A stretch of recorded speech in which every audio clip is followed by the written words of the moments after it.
दोस्तों, अगर आप भी अपनी लाइफ में कुछ नया सीखने की चाह रखते हैं तो इस चैनल को अभी सब्सक्राइब कर लें। दोस्तों, नवरात्रि पूजन या नवरात्रि में किसी भी दिन चुपचाप माँ दुर्गा का नाम लेते हुए तुलसी की जड़ की मिट्टी से करें। यह एक आसान सा अचूक उपाय। फिर देखना कैसे माँ दुर्गा आपकी सभी समस्याओं का संपूर्ण रूप से अंत कर देती है। दोस्तों, नवरात्रि का पावन पर्व शुरू हो चुका है। ऐसे में हर कोई माँ दुर्गा की कृपा पाना चाहता है, पर आज के समय में कई ऐसे लोग हैं जो अपनी समस्याओं से परेशान हैं पर उनका निवारण नहीं जानते। इसलिए आज हम आपको गुरु जी द्वारा बताए गए तुलसी की मिट्टी का एक ऐसे असरदार उपाय बताने जा रहे हैं जिसको यदि आप शारदीय नवरात्रि में किसी भी समय कर लेते हैं तो माँ दुर्गा आपसे खुश हो जाएगी और आपकी किस्मत चमक जाएगी और आपके घर से शीघ्र ही हर प्रकार की गरीबी और हर प्रकार की समस्याओं का नाश हो जाएगा। दोस्तों, ये उपाय आपको अवश्य करना चाहिए क्योंकि यही एकमात्र ऐसा उपाय है जो कि आपको जल्द से जल्द धनवान और माला माल बना देगा। इसीलिए इस आसान से असरदार उपाय को जानने के लिए वीडियो को आखिर तक अवश्य देखें। और दोस्तों, यदि आप भी अपने जीवन में माता रानी की कृपा पाना चाहते हैं तो वीडियो को लाइक करके कमेंट में जय माता दी लिखना ना भूलें। और दोस्तों, आइए अब जानते हैं तुलसी की जड़ की मिट्टी के चमत्कारी उपाय। दोस्तों, तुलसी न केवल एक पौधा है बल्कि तुलसी देवी है। सनातन धर्म में तुलसी गाय और पवित्र नदी को माँ का दर्जा दिया जाता है। जैसे कि गंगा माँ कहा जाता है, गाय को गौ माता कहा जाता है, उसी तरह तुलसी को तुलसी मैया कहा जाता है। तुलसी के पत्ते में साक्षात भगवान विष्णु का वास समझा जाता है। इस धरातल पर जो भी देवता मानव रूप में वितरित हुए उनमें से हर एक ने तुलसी की पूजा अवश्य की है। जिस घर में इसका वास होता है वहां आध्यात्मिक उन्नति के साथ सुख, शांति और आर्थिक समृद्धि स्वतः ही आती है। प्रतिदिन सुबह तुलसी के दर्शन करने मात्र से आप देखेंगे कि आपका पूरा दिन अच्छे से गुजरता है। जब भी आप सोकर सुबह उठे तब आप अपने चेहरे करने के बजाय तुलसी के पौधे को अवश्य देख लें। सुबह शाम तुलसी की पूजा करने से हर पाप नष्ट हो जाता है। तुलसी के पौधे में लगी मिट्टी में समस्त तीर्थों का वास समझा जाता है। तुलसी की जड़ में माता लक्ष्मी का वास समझा जाता है। इसके हर हिस्से में भगवान कृष्ण का वास समझा जाता है। दोस्तों, मंजरी में बजरंग बली का भाग समझा जाता है और भगवान विश्व कृष्ण प्रभु श्री राम और हनुमान जी को बिना तुलसी पत्ते के भोग नहीं चढ़ाया जाता है और ऐसा भोग में स्वीकार नहीं करते जिसमें तुलसी ना हो। दोस्तों, शास्त्रों में कहा जाता है कि जिस घर में तुलसी का पौधा लगा हो उस घर में कभी भी किसी भी तरह के रोग नहीं आते। और यदि इसे सही दिशा में रखा जाए और नित्य इसका पूजन किया जाए तो उस घर में वास्तु दोष उत्पन्न नहीं होता। और यह भी समझा जाता है कि घर में किसी भी तरह की बड़ी अनहोनी होने से पहले तुलसी का पौधा सोख लेता है, अर्थात तुलसी का पौधा उस अनहोनी को अपने ऊपर लेता है और आपको माता की तरह सुरक्षा प्रदान करता है। खुद बलिदान देकर हम सभी की रक्षा करता है। हमें अपने घर में तुलसी का पौधा अवश्य लगाना चाहिए। दोस्तों, तुलसी का पौधा हमें शुद्ध ऑक्सीजन देने के साथ साथ अनेक तरह के चमत्कारी लाभ भी प्रदान करता है, जिसके बारे में आज हम बताएंगे। दोस्तों, इस धरती के पौधे की वनस्पतियों से कई आध्यात्मिक बातें जुड़ी हुई हैं। इनको पूजनीय समझा गया है और इनमें देवी देवताओं का वास समझा गया है। दोस्तों, तुलसी के पौधे की पद्मा पुराण, ब्रह्म वैवर्त पुराण, स्कंद पुराण, भविष्य पुराण और गरुड़ पुराण में तुलसी के पौधे की कई विशेषताएं बताई गई हैं। प्रचलित कथा के समुद्र मंथन के समय जो अमृत धरती पर छलका उसी से तुलसी की उत्पत्ति हुई और ब्रह्मा देव ने उसे भगवान विष्णु को सौंपा दिया था। दोस्तों, तुलसी हर हिंदू के घर में आंगन में अवश्य होती है। आप इसे रोज देखते होंगे, परंतु हम दावे के साथ कह सकते हैं कि तुलसी से मिलने वाले इन फायदों के बारे में आप शायद ही जानते होंगे। इसके ऐसे जबरदस्त कारगर उपाय हम आज के वीडियो में बताने जा रहे हैं जो शायद ही किसी से आपने सुने होंगे। और तुलसी के इन उपाय को करने से 24 घंटे आपकी किस्मत बदल जाएगी। दोस्तों की हर समस्या का तोड़, हर मंत्र तंत्र की गांठ तुलसी के माध्यम से निकाल सकते हैं। फिर वह धन की कमी हो, नजर बाधा हो, शादी में आ रही अड़चने हो, ग्रह दोष हो, कोई बीमारी हो, हर मर्ज की दवा है। तुलसी दोस्तों, माना जाता है कि यदि कोई व्यक्ति लगातार 1 महीने तक बजरंग बली को तुलसी के पत्ते लड्डू के साथ साथ या फिर किसी मिष्ठान के साथ चढ़ा दे, उसकी कोई भी मनोकामना हो अवश्य पूर्ण हो जाती है। तुलसी की मंजरी उतारने से चल रही समस्याएं तत्काल दूर हो जाती हैं। कई लोग के बोझ से परेशान हो जाते हैं। कुछ लोगों के बच्चों की शादी होने में अड़चने आती है, तो तुलसी की मंजूरी उतारने से उनके जीवन में चल रही सभी समस्याएं शीघ्र ही दूर हो जाती हैं। जिस व्यक्ति के जीवन में समस्या है उसे ही मंजूरी उतारने के लिए बोले। तुलसी के पौधे में अनेक चमत्कारी गुण पाए जाते हैं। इसकी झटके थोड़ी सी मिट्टी, तुलसी के गिरे हुए सूखे पत्ते और थोड़ी सी मंजूरी, इन तीनों को नहाने के पानी में डालकर आप स्नान करते हैं तो आपके जीवन में लगे सारे दोष समाप्त हो जाते हैं। ऐसे दोष रहित जीवन में आगे बढ़ते हैं। यदि आपको जीवन में आगे बढ़ने में कोई परेशानी आ रही है, कठिनाइयां आ रही हैं, लगता है कि सब कुछ रुक सा गया है, तो इन्हें नहाने के पानी में डालकर नहाएं। तुलसी की झड़प की मिट्टी बहुत प्रभावी होती है। नहाने के पानी में केवल इस मिट्टी को डालकर स्नान करेंगे तब भी आपके जीवन से बहुत सारे दोष समाप्त हो जाएंगे। आपके जीवन में बरकत आएगी। आपको आगे बढ़ने से कोई ताकत रोक नहीं पाएगी। दोस्तों, तुलसी की झड़प की मिट्टी का तिलक लगाने से हर क्षेत्र में आपको सफलता मिलनी शुरू हो जाती है। इससे आपकी शक्ति बढ़ती है। लोग मोहित हो जाते हैं, आपसे प्रभावित हो जाते हैं।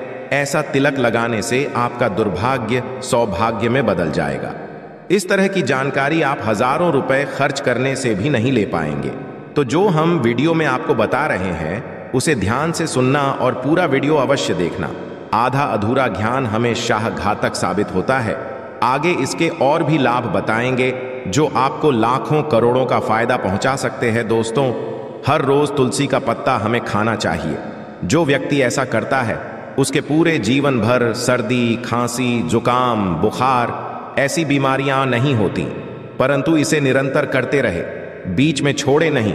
जिन लोगों को मौसम बदलते ही सर्दी जुकाम हो जाता है, बुखार आ जाता है, मौसम बदलते ही तबीयत खराब होने शुरू हो जाती है, ऐसे लोगों को और कोई उपचार लेने की आवश्यकता ही नहीं है। यदि आप अपनी रोग प्रतिरोधक क्षमता बढ़ाना चाहते हैं तो बस हर रोज एक तुलसी का पत्ता खाना शुरू कर दें। ध्यान रखें, रविवार को तुलसी के पत्ते कभी भी तोड़े नहीं जाते, तो एक दिन पहले शनिवार के दिन 2 पत्ते तोड़कर रखें ताकि रविवार को पक्का तोड़ना ना पड़े। दोस्तों, वैसे अमावस्या, पूर्णिमा और एकादशी के दिन तुलसी के पत्ते नहीं तोड़े जाते और बिना स्नान किए हुए तुलसी को तोड़कर जो मानव पूजा करता है वह अपराधी होता है। उसकी की हुई पूजा निष्फल हो जाती है। इसका और एक चमत्कारी फायदा बताते हैं। यदि आप निर्धारित संख्या में 6 महीने तक तुलसी के पत्ते खाते हैं, निर्धारित संख्या मतलब यदि आप 4 की संख्या में खा रहे हैं तो रोज 4 पत्ते ही खाने हैं, और यदि आप 5 की संख्या में खा रहे हैं तो आपको रोज 5 की संख्या में ही खाने हैं। और दिन में एक सुबह स्नान करने के पश्चात, भगवान का पूजन करने के पश्चात, और इस पूरे काल में आपको ब्रह्मचर्य का पालन करना होगा। देखना आपको गरिमा, महिमा, लघिमा सहित 8 तरह की सिद्धियां प्राप्त हो जाएंगे। हमने पौराणिक कथाओं में सुना है कि हनुमान जी हवा में उड़कर कहीं भी आ जा सकते थे, द्रोणागिरि पर्वत को अपने हाथों पर उठा लाए। यह सब अष्ट सिद्धियों के कारण ही संभव हुआ था जो उन्हें प्राप्त थी। किसी भी असंभव कार्य को संभव बनाना इन सिद्धियों की मदद से हो सकता है। संसार नेक पुण्य आत्मा है जिन्हें कई तरह की सिद्धियां प्राप्त है। तो यदि आप निर्धारित संख्या में 6 महीने तक तुलसी दल खाते हैं तो आपको इन अष्ट सिद्धियों की प्राप्ति होगी, जिससे व्यक्ति असंभव कार्य को संभव कर सकता है। जरा सोचिए, इस तरह के विशेष प्रयोगों के द्वारा आप अपनी जिंदगी किस तरह बदल के रख सकते हैं। हम इन्हें इसलिए बता रहे हैं ताकि आपका जीवन अत्यंत सुख में हो जाए। तो दोस्तों, तुलसी के पत्ते खाना शुरू कर दें। इससे शरीर रोग मुक्त रहता है। जो लोग से मुक्त रहना चाहते हैं वे तुलसी के पत्तों का रोजाना नियमित सेवन करें। चलिए अब जानते हैं तुलसी के और कुछ विशेष फायदे। दोस्तों, जिन लोगों पर बाधाएं, नकारात्मक शक्ति आदि का प्रभाव है, नजर दोष लग गया है, किसी के हाथ बद्दुआ लगी है, क्योंकि इस दुनिया में बहुत से लोग ऐसे होते हैं जो एक दूसरों से जलते हैं। उनकी नकारात्मक तरंगों के कारण नकारात्मक ऊर्जा आपको घेर लेती है। यदि आप चाहते हैं कि भूत प्रेत बाधा नजर दोष किसी की हाय बद्दुआ कभी आप हो ना लगे, तो आपको तुलसी के पौधे की एक सूखी झंडी नहीं है, चांदी के ताबीज में रखकर लाल रंग के धागे में डालकर आपको गले में पहना है।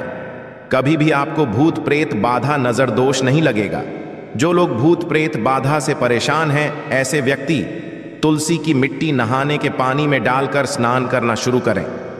प्रेत बाधा आपके आसपास भी नहीं भटकेंगे। जिन लोगों पर भूत प्रेत बाधा का असर हुआ है, ऐसे व्यक्ति एक काम करें, तुलसी की मिट्टी घर में लेकर रखें। रात में सोने से पहले इसे अपने माथे पर लगाए, सारा दुष्प्रभाव दूर हो जाएगा।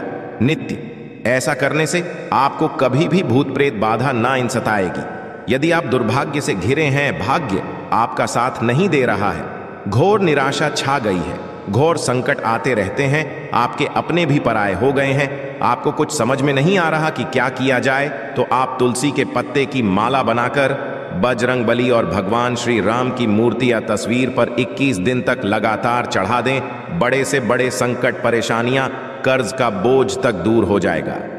आपको 1 हफ्ते में ही इसके मिलने शुरू हो जाएंगे और 1 महीने में पूरी तरीके से आप संकट मुक्त हो जाएंगे।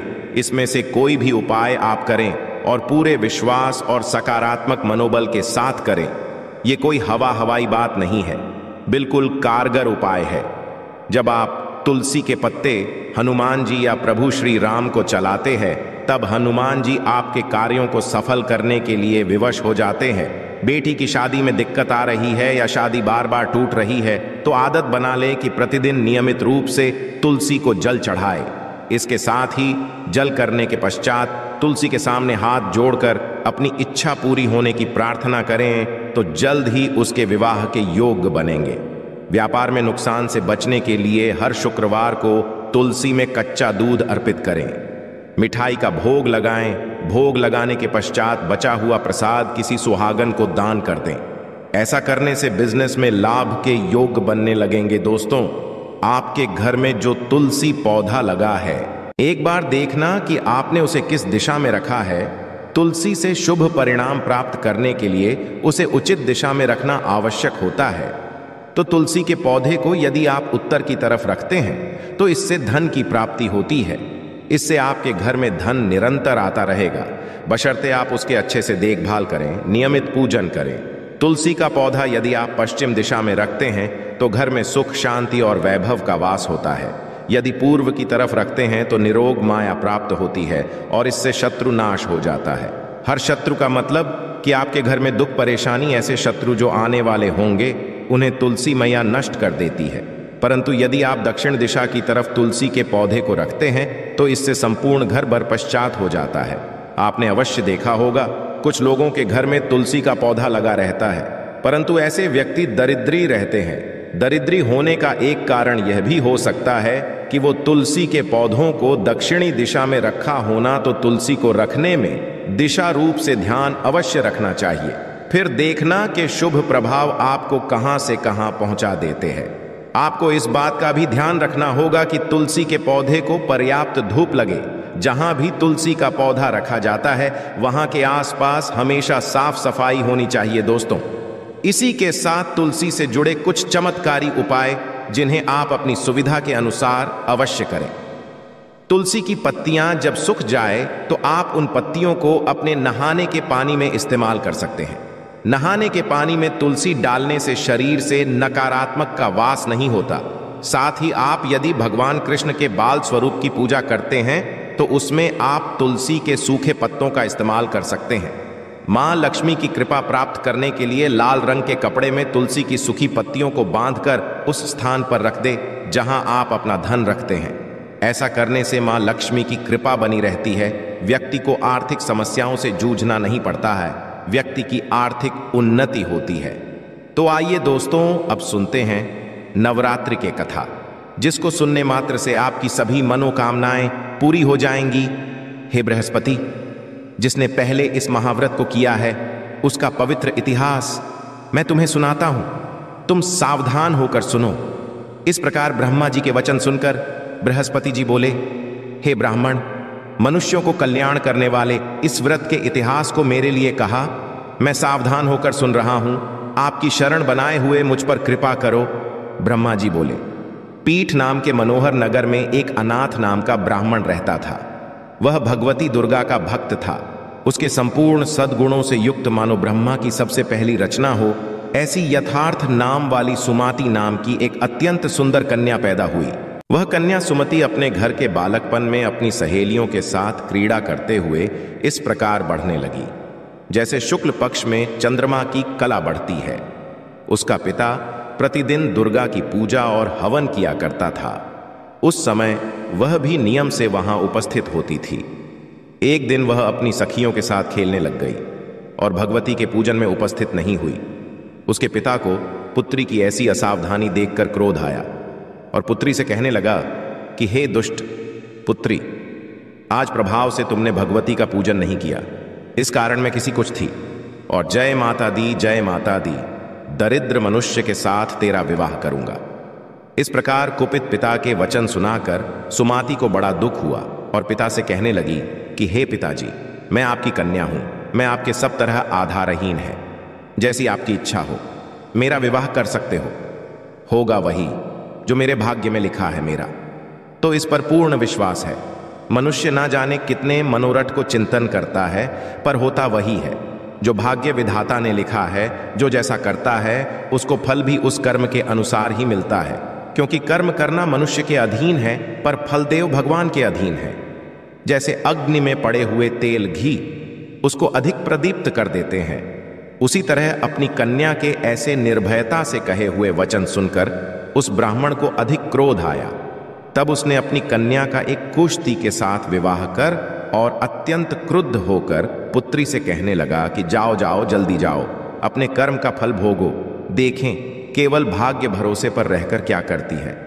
इस प्रकार से कहे हुए पिता के कटु वचनों को सुनकर सुमति अपने मन में विचार करने लगी कि मेरा बड़ा दुर्भाग्य है जिससे मुझे ऐसा पति मिला। इस तरह अपने दोहक का विचार करती हुई वह सुमति अपने पति के साथ चली गई और भयानक वन में कुछ आयुक्त स्थान पर उन्होंने वह रात बड़े कष्ट से व्यतीत की। उस गरीब बालिका की ऐसी दशा देखकर भगवती पूर्व पुण्य के प्रभाव से प्रकट होकर सीमती से कहने लगी कि हे ब्राह्मणी, मैं तुम पर प्रसन्न हूं, तुम जो चाहो वरदान मांग सकती हो, मैं प्रसन्न होने पर मनोवांछित फल देने वाली हूं। इस प्रकार भगवती दुर्गा का वचन सुनकर ब्राह्मणी कहने लगी कि आप कौन हैं जो मुझ पर प्रसन्न हुई हो, यह सब मेरे लिए कहा और अपनी कृपा दृष्टि से मुद्दा दासी को कृतार्थ करो। ऐसा ब्राह्मणी का वचन सुनकर देवी कहने लगी कि मैं आदि शक्ति हूं और मैं ही ब्रह्म और सरस्वती हूं। मैं प्रसन्न होने पर प्राणियों को दुख दूर कर उसको सुख प्रदान करती है। हे ब्राह्मणी, मैं तुम पर तेरे पूर्व जन्म के पुण्य के प्रभाव से प्रसन्न हूं। तुम्हारे पूर्व जन्म का वृतांत सुनाती हूं, सुनो। तो पूर्व जन्म में निषाद की स्त्री थी और अति पतिव्रता थी। एक दिन तेरे पति निषाद ने चोरी करने के कारण तुम दोनों को सिपाहियों ने पकड़ लिया और ले जाकर जेल खाने में कैद कर दिया। उन लोगों ने तेरे को और तेरे पति को भोजन भी नहीं दिया। इस प्रकार नवरात्र दिनों में तुमने ना तो कुछ खाया और ना जल्द ही पिया, इसलिए 9 दिन तक नवरात्र का व्रत हो गया है। ब्राह्मणी, उन दिनों में जो व्रत हुआ उस व्रत के प्रभाव से प्रसन्न होकर तुम मनोवांछित वस्तु दे रही हूं। तुम्हारी ओम जो इच्छा हो तो मांगो। इस प्रकार दुर्गा के कहे वचन सुनकर ब्राह्मणी बोली कि यदि आप मुझ पर प्रसन्न हैं तो ही दुर्गे आपको प्रणाम करती हूं। कृपा करके मेरे पति के कोढ़ को दूर करो। देवी कहने लगी कि उन दिनों में जो तुमने व्रत किया था उस व्रत के एक दिन का पुण्य अपने पति का कोढ़ दूर होने के लिए अर्पण करो। मेरे प्रभाव से कोट से रहित और सोने के सामान शरीर वाला हो जाएगा। ब्रह्मा जी बोले। इस प्रकार देवी का वचन सुनकर वह ब्राह्मणी बहुत प्रसन्न हुई और पति को निरोग करने की इच्छा से ठीक है ऐसे बोली। तब तक उसके पति का शरीर भगवती दुर्गा की कृपा से गोष्ठहीन होकर अधिकांश युक्त हो गया, जिसकी क्रांति के सामने चंद्रमा की चांदनी भी क्षीण हो जाती है। वह ब्राह्मणी पति की मनोहर देह को देखकर देवी को अति पराक्रमी वाली समझकर स्तुति करने लगे कि हे दुर्गे, आप दुर्गंध को करने वाली, तीनों जगत का संताप भरने वाली, समस्त दुखों को दूर करने वाली, रोगी मनुष्य को निरोग करने वाली, प्रसन्न होने पर मनोवांछित अस्तु को देने वाली और दोस्त, मनुष्य का नाश करने वाली हो। तुम ही सारे जगत की माता और पिता हो ही अम्बे। मुझे अपराध रहित अबला की मरे। पिता ने कुष्ठ के साथ विवाह कर मुझे घर से निकाल दिया। उसकी निकाली हुई मैं पृथ्वी पर घूमने लगी। आपने ही मेरा इस आपत्ति रूपी समुद्र से उद्धार ही देवी। आपको प्रणाम करती हूं, मेरी की रक्षा करो। ब्रह्मा जी बोले कि बृहस्पति, इसी प्रकार उस सुमति ने मन से देवी की बहुत स्तुति की। उससे की हुई स्तुति सुनकर देवी को बहुत संतोष हुआ और ब्राह्मणी से कहने लगी कि हे ब्राह्मणी, तुम्हारे डायल नाम का एक अति बुद्धिमान, धनवान, कीर्तिमान और जितेंद्रिय पुत्र शीघ्र ही होगा। ऐसा कहकर वह देवी उस ब्राह्मणी से फिर कहने लगी कि हे ब्राह्मणी, और जो कुछ तेरी इच्छा हो वही मनोवांछित वस्तु तुम मांग सकती हो। ऐसा भगवती दुर्गा का वचन सुनकर सुमति बोली कि हे भगवती, यदि आप मेरे पर प्रसन्न हैं तो कृपा कर मुझे नवरात्रि विधि बताई है। छह दयावती, जिस विधि से नवरात्र व्रत करने से आप प्रसन्न होती हैं, उस विधि और उसके फल को मेरे लिए विस्तार से वर्णन करें। इस प्रकार ब्राह्मणी के वचन सुनकर दुर्गा कहने लगी कि हे ब्राह्मणी, मैं तुम्हारे लिए संपूर्ण पापों को दूर करने वाली नवरात्र व्रत विधि को बतलाती है, जिसको सुनने से तमाम पापों से छूटकर मोक्ष की प्राप्ति हो जाती है। आश्विन मास के पक्ष का प्रतिपदा से लेकर 9 दिन तक विधि पूर्वक व्रत करें। यदि दिन भर का व्रत ना कर सके तो एक समय का भोजन करें। पढ़े लिखे ब्राह्मणों से पूछकर घट स्थापना करें और वाटिका बनाकर उसको प्रतिदिन जल से सींचे। महाकाली, महालक्ष्मी और महासरस्वती की मूर्तियां बनाकर उसकी नित्य विधि सहित पूजा करें और पुष्पों से विधि पूर्वक अर्घ्य दें। घी के फूल से अर्घ्य देने से रूप की प्राप्ति होती है। जायफल से कीर्ति, डाक से कार्य की सिद्धि होती है। आंवले से सुख हुए, केले से भूषण की प्राप्ति होती है। इस प्रकार फलों से अर्घ्य देकर यथाविधि हवन करें। खान भी गेहूं, शहद, ज्योतिल, बिंब, नारियल, दाग और कदम्ब, इनसे हवन करें। गेहूं करने से लक्ष्मी की प्राप्ति होती है। खीर, चंपा के पुष्पों से धन और पत्तनों से तेज और सुख की प्राप्ति होती है। आंवले से कीर्ति और केले से पुत्र हो कमल से। रात सम्मान और दुखों से सुख संपत्ति की प्राप्ति होती है। व्रत करने वाला मनुष्य इस विधान से कर आचार्य को विनम्रता के साथ प्रणाम करें और यज्ञों की सिद्धि के लिए उसे दक्षिणा दें। इस महाव्रत को पहले बताई हुई विधि के अनुसार जो कोई करता है उसके सब मनोरथ सिद्ध हो जाते हैं। इसमें तनिक भी संशय नहीं है। इन 9 दिनों में जो कुछ दान आदि दिया जाता है उसका करोड़ों गुना फल मिलता है। इस नवरात्रि के व्रत करने से ही अश्वमेघ यज्ञ का फल मिलता है। हे ब्राह्मणी, इस संपूर्ण कामनाओं को पूर्ण करने वाले उत्तम व्रत को तीर्थ, मंदिर अथवा घर में ही विधि के अनुसार करें। ब्रह्मा जी बोले, हे बृहस्पति, इस प्रकार ब्राह्मणी को व्रत की विधि और फल बताकर देवी अंतर ध्यान हो गई। जो मनुष्य या स्त्री इस व्रत को भक्तिपूर्वक करता है, इस लोक में सुख पाकर अंत में दुर्लभ मोक्ष को प्राप्त होता है। हे बृहस्पति, यह दुर्लभ व्रत का महात्म्य मैंने तुम्हारे लिए बतलाया है। ऐसा ब्रह्मा जी के वचन सुनकर बृहस्पति जी आनंद के कारण रोमांचित हो गए और ब्रह्मा जी से कहने लगे, हे ब्रह्मा जी, आपने मुझ पर अति कृपा की जो अमृत के समान इस नवरात्रि व्रत का महात्म्य सुनाया। हे प्रभु के बिना और कौन इस महात्म्य को सुना सकता है। ऐसे बृहस्पति जी के वचन सुनकर ब्रह्मा जी बोले कि हे बृहस्पति, तुमने सब प्राणियों का हित करने वाले इस अलौकिक व्रत को पूछा है, इसलिए तुम धन्य हो। या भगवती शक्ति संपूर्ण लोकों का पालन करने वाली है। आशा है कि आज की इस प्रस्तुति में बताई गई जानकारी आपको अच्छे से समझ आ गई होगी। वीडियो अच्छा लगा हो तो एक लाइक अवश्य कर दें। धन्यवाद वीडियो के अंत तक बने रहने के लिए।